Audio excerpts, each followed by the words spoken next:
Est-ce que l'indice S&P 500 à Wall Street pourrait atteindre les 5000 points? On est tout près, hein? C'est quand même depuis, je dirais peut-être une dizaine de jours, on a atteint des sommets inégalés à la bourse de New York, notamment l'indice S&P 500.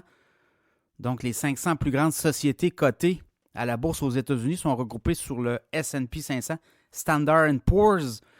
Et là, ben, on regarde aller l'évolution de cet indice-là depuis un an. C'est quand même incroyable, là, 22 % de croissance. L'an passé, à la bourse, on a fait à peu près quoi? 24 % autour de, là, je vous parle de un an, là, à partir du 30 janvier 2023. Mais si on regarde l'année 2023 complet, à partir du 1er janvier au 31 décembre, on a fait quoi? 24 %. L'année d'avant, ça avait été aussi très difficile, là, moins 22 %.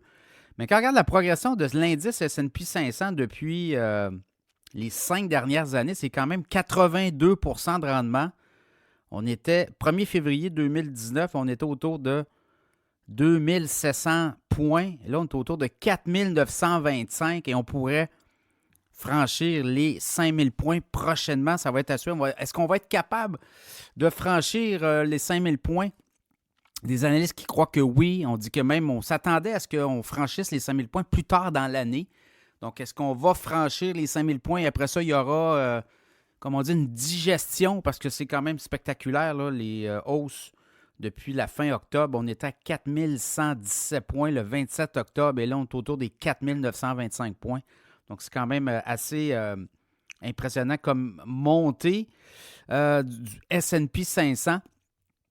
Et ça va être à suivre, évidemment, les gros résultats là, au cours des prochains jours. Il va en tomber des gros résultats quand on regarde les poids lourds de l'économie. Là.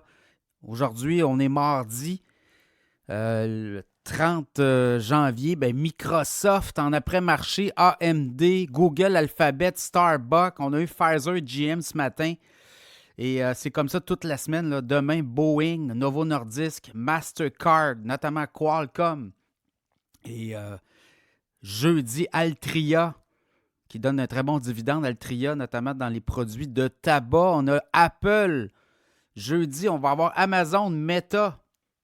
Donc, voyez-vous, là, c'est des poids lourds. Par la suite, ben, on va avoir vendredi le pétrole, ExxonMobil, Chevron, AbbVie.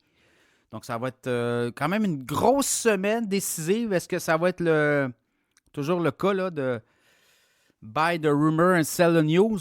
Parce qu'on regarde aller, il y a beaucoup de ces résultats-là qui sont déjà escomptés, là, qui sont déjà dans l'indice.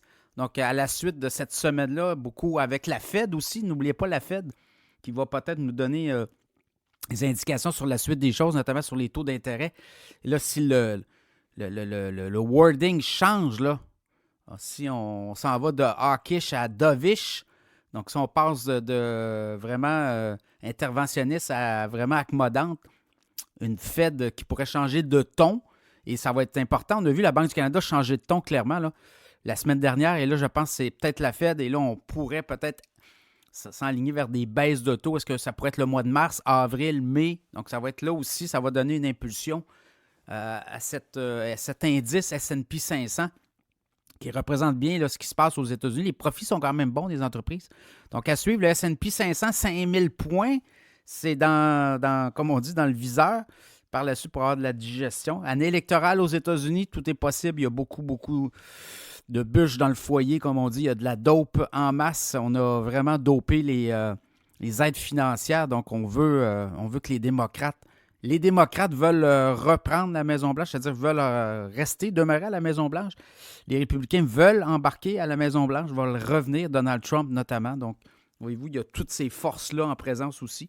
Donc, à suivre, le S&P 500, 5000 points à l'horizon.